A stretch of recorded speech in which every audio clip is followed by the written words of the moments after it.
Intéressant avec l'aide brillante de Pape Alioune Sarr, journaliste culturel, et ça nous a permis d'échanger autour de thèmes importants en politique, l'engagement, la morale, l'éthique, les questionnements qu'on peut avoir autour de ces éléments-là, et enfin le dilemme que vit chaque politique dans sa chair entre se choisir soi-même versus faire pour les autres, sachant que quand on veut faire pour les autres, je pense qu'on laisse un peu de soi sur le chemin.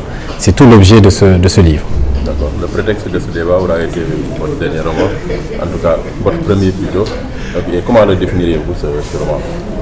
C'est un roman qui est dans un contexte africain, une arène ouest-africaine, dans un pays francophone que je ne nomme pas, qui est un mélange en réalité de Sénégal et de Mali, et qui traite d'une campagne présidentielle où un candidat est qualifié au second tour face à une présidente sortante.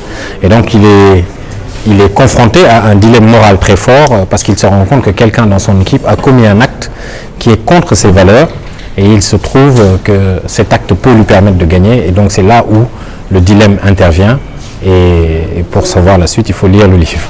Vous nous avez parlé de démocratie et de l'ordre, parce qu'on a tendance à voir dans notre pays, à chaque fois qu'on vous dit mettre de l'ordre, il y a toujours des problèmes. Vous avez évoqué cela? Oui, il y a un grand dilemme en politique entre l'ordre et la liberté, entre la démocratie et les régimes plus autoritaires. En tout cas, moi, en tant que Sénégalais, j'aime vivre dans la démocratie qui est la nôtre, qui est imparfaite, évidemment, mais on peut donner son avis et ne pas craindre de recevoir forcément des visites de forces de l'ordre. On a connu ça dans notre pays récemment. C'est des choses dont on doit tourner la page. Et en tout cas, je reste attaché à la démocratie. Je ne fais pas partie de ceux qui pensent que nos régimes dans nos pays doivent plus tirer vers des autocraties que des démocraties. Il faut continuer le lent et difficile processus de la démocratisation, c'est ma conviction. Étant donné que vous parlez de la politique, quelle est votre vision de manière ramassée de la politique sénégalaise? Non, je pense que le Sénégal est une démocratie avec des partis qui exercent pleinement leurs droits. On a eu droit à plusieurs alternances dans notre pays, ce qui est le signe quand même d'une vitalité démocratique, que les États, la population peut changer d'avis sur quelqu'un qu'elle a élu quelques années auparavant. Et c'est une chance qu'un peuple puisse dire on avait choisi cette voie et maintenant on a le désir ou le droit de changer. C'est une chose qui est très positive, et il y a un nouveau gouvernement qui est en place, de nouvelles autorités. On souhaite la réussite pour le bien du Sénégal.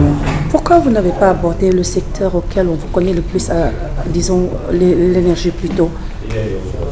Parce que je ne suis pas qu'un ingénieur, je suis aussi quelqu'un qui aime créer, quelqu'un qui aime explorer d'autres pans de ma personnalité ou d'autres voies intellectuelles. Et je pense d'ailleurs que c'est important de pouvoir respirer, d'avoir cette respiration intellectuelle. C'est comme du sport, mais pour l'esprit. Et donc on ne peut pas seulement tout le temps faire la même chose ou parler des mêmes choses. Et d'autant plus que le roman offre un espace de liberté qui est sans commune mesure avec tout ce qu'on peut connaître par ailleurs, et qui permet d'explorer beaucoup de sujets, beaucoup de thèmes. Et cette liberté-là, je la chéris et je pense continuer à le faire.